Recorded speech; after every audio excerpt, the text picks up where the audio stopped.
I'm down here with Jeff's family. Grandma has recently come under hospice care, and so we're gathering near to just let her know how loved she is. I'm coming home tomorrow. Um, Last night I went and saw her about 9:30 before we went to bed, and she wanted raspberries.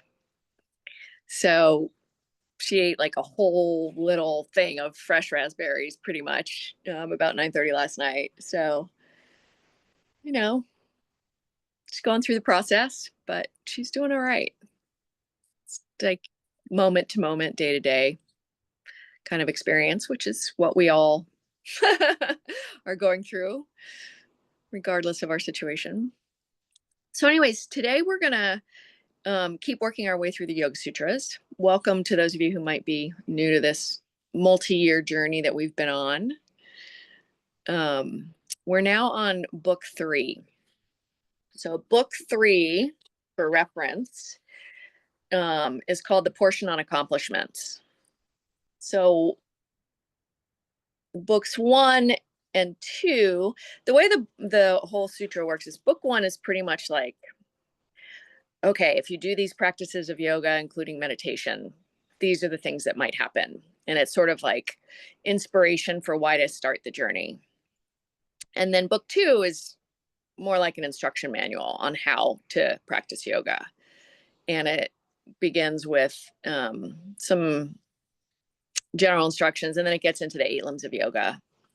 And we've been working our way through the 8 limbs. And this third book, which is called The Portion on Accomplishments, talks about the last 3 limbs of yoga. So the 6th limb of yoga is dharana. We've talked about that for a few weeks now. And I'll just repeat a little bit as background what dharana is. Dharana is really what most of us think of as meditation. It's learning to focus our mind and concentrate. And the way Swami Satchidananda translates, this is the book we're using, the way he translates dharana is in Sutra 3.1, he says, dharana is the binding of the mind to one place, object, or idea. So you take your mind and you focus it on something, and you keep refocusing when your mind wanders. So it's learning to, what Barron would call it, is fitness for your inner witness, right? So you're building the muscle of learning how to be a witness to what's happening inside and outside. Today we're going to talk about dhyana, which is the 7th limb of yoga. And I'll start with what it says in Sutra 3.2. If you do have a book, and it's the same edition as mine, it's page 173. So Sutra 3.2, the English is, dhyana is the continuous flow of cognition toward that object. So dharana was binding your mind to the object, which for most of us looks like, okay, I'm thinking of the object. Now I'm wondering why that dog is barking across the canal. And then I'm thinking about my dog.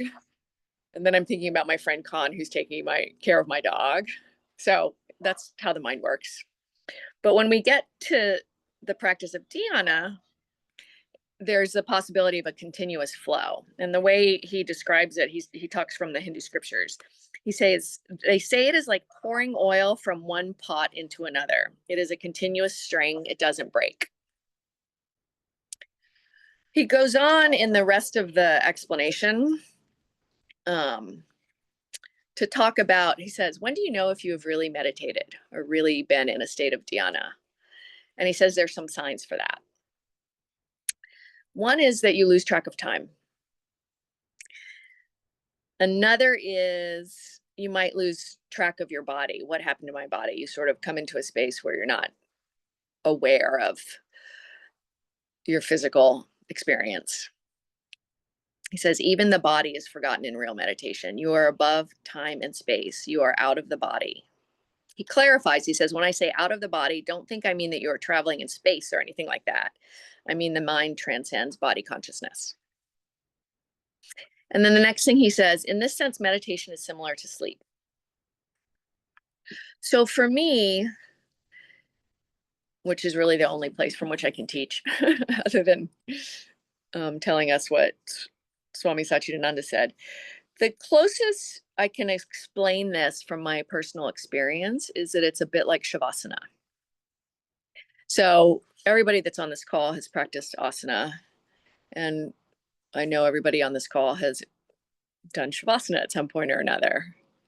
I certainly can't know what you've experienced in Shavasana, but I can say that there are times when the teacher starts to close the class, and I really am like, wait, we just started Shavasana. And it's probably been minutes, if not longer. And there's a sense sometimes when I come out of it that I really like I haven't been in my body. And that's why as teachers will say, like, move your hands, move your feet. It's a really an invitation to get back into the physical realm if you've gone to a place where you're I mean, I can use the word on a different plane where you're just not really feeling grounded into your body. So, and that can happen also outside of Shavasana. If we practice these practices, we can have those experiences. But the closest way for me to describe it is if you've had that experience in Shavasana. So, what I want to do today is I'm going to teach a relatively quiet meditation without a lot of guidance once we begin. But I want to move before we do that so that if there's any sleepiness in your body, it is early in the morning for most of us, um, that some of that gets shaken free so that if I'm not talking much, you don't go into the sleepy zone. But also because there's a sense of the movement of energy in the body, which is why asana is typically a precursor to meditation. There's a sense of getting the energy activated in the body that makes us better prepared for meditation.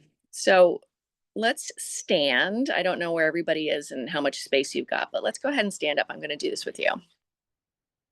And I don't know how my mic is here because I'm using my phone today, but I'm going to invite us into a standing vinyasa or swinging twist. And we'll do it for a few minutes.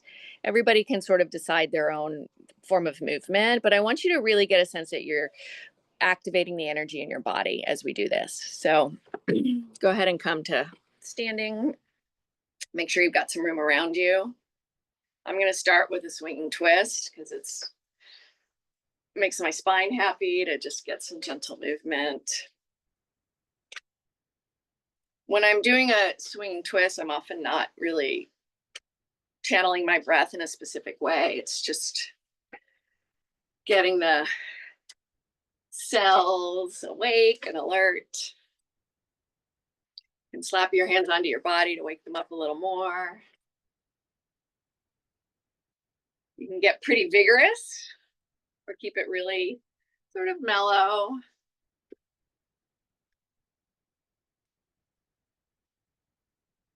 We'll do this for about 20 more seconds.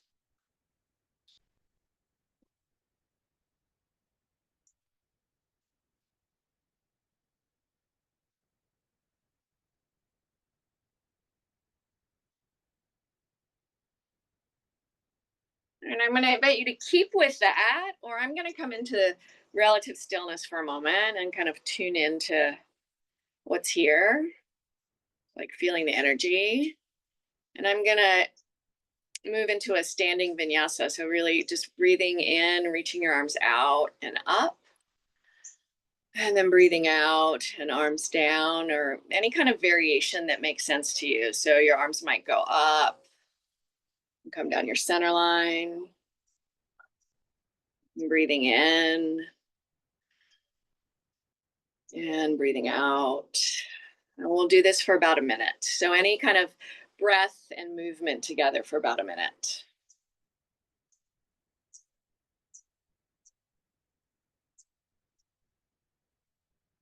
You can have your eyes open or your eyes closed.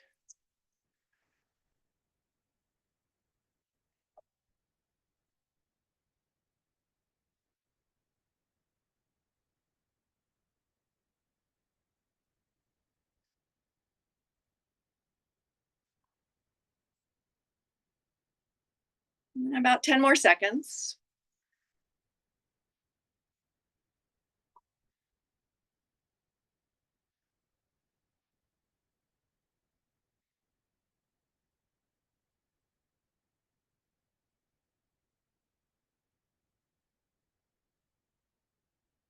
And then you'll take your seat, find your way to the space where you'll do a more traditional sitting practice.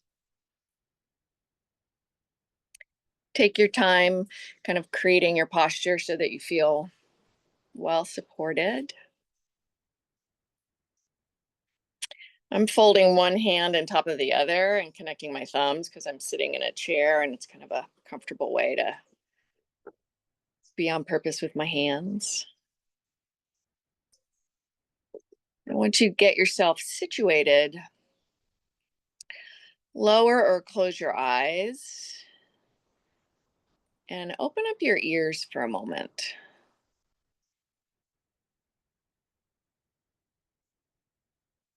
So allow yourself to notice that your senses are turned outward and there's sounds in your space, whether they're near or far.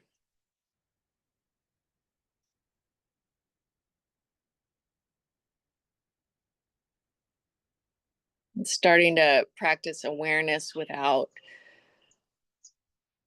too much figuring out, I'll call it. So allowing the sounds to come in and go out without creating story.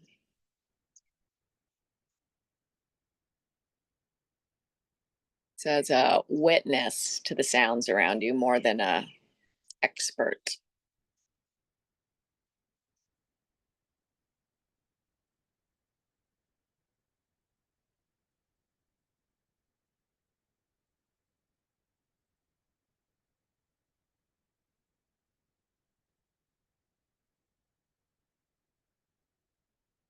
Now start to bring your attention to your breath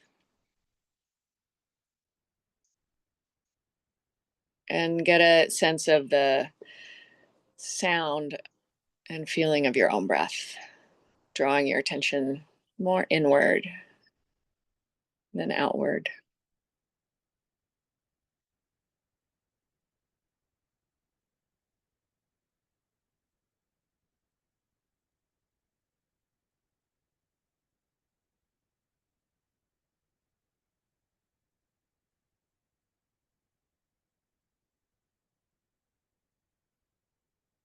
You might notice your own heartbeat or energy.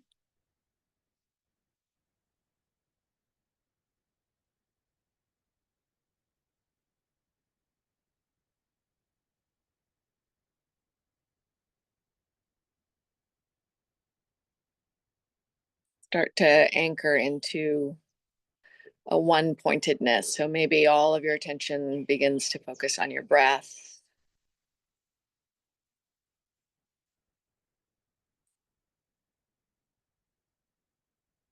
And maybe you have a mantra that you like to use to anchor your mind.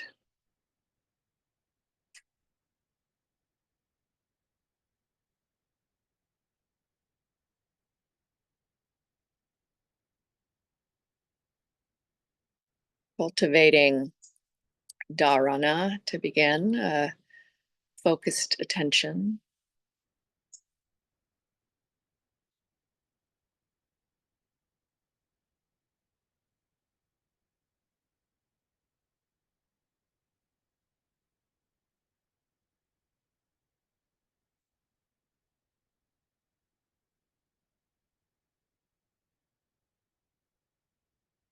Begin to hold the focus a little more lightly,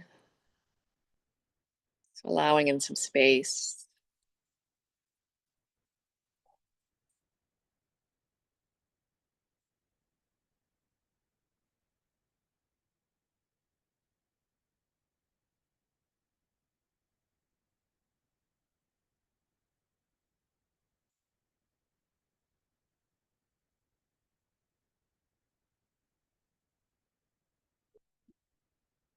Treat this like a upright shavasana. There's nothing to do, nowhere to be. It's giving yourself permission to just be without any doing.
Start to breathe some bigger, deeper breaths.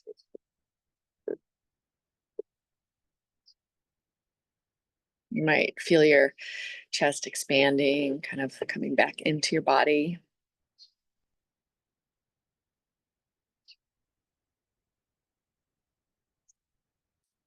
And then when you feel ready, open your eyes.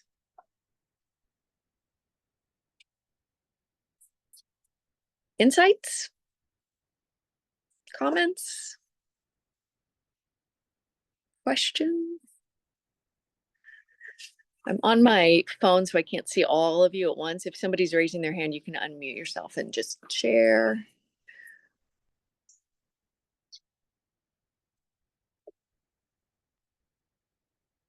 Yay, look at all these humans. Raise your hand. I'm going to kind of look up and down. Raise your hand if you know what I'm talking about in the Shavasana thing, where you're like, oh, where did I go? How long did that take? Yeah, like I feel like you guys have had this experience or you understand how it could happen. I will say this for myself. When I first started doing yoga, seriously doing yoga, I was in my 30s and was super type A, still working software. And I would try really hard at Shavasana. It's like, you're supposed to be still. You're supposed to like not do anything. So I was like trying hard to not do anything. And that wasn't it. But after I practiced long enough, I finally started to be able to relax and enjoy the way I look at it now is it's like this like privilege and luxury to be able to have to not to have to be able to not have to do anything for whatever that time is in my day. I mean, even in the asana there's doing, but when we get to Shavasana or our mindfulness practice, it's just like this ultimate freedom from all of the things our 20th century world tells us about, being busy is a good thing. So it took me a while to get there, even in Shavasana. And it's the same kind of thing in meditation. A lot of us will want to get it right or want to do it or make it a kind of a chore, which I don't think is a bad thing. That we do need to just keep working on something for a while until it becomes more second nature and more like we start to naturally see the benefits instead of trying to create the benefits. So I say that just for encouragement. If you did this today and you're like, yeah, none of that was happening, I was completely distracted the whole time. That's not unusual. All right, we have another minute or so if anybody's got a question or a comment. I was thinking, Kate, when you were talking about the losing the track of time and body consciousness, like Shavasana, it reminds me of, what we call flow for artists, like, which is the greatest feeling. And it doesn't come easily when I'm writing, but every now and then it does. And then I'll come out of flow and I'm like, oh my God, I have to pee and I'm starving. But like, you don't even know, I wasn't even aware of that for the last 2 hours. And yeah, that was just my, from my experience and my perspective, that's what it reminded me most of. Yeah, my husband is a artist and he gets into that state too. Mm-hmm. Just in creation, totally bound to the act of what he's doing that he really has no idea how long time is. Yeah.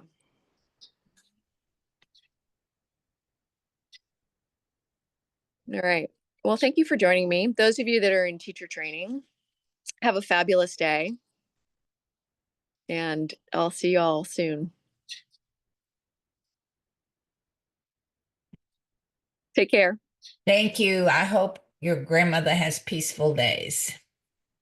Me too. Bye, everybody.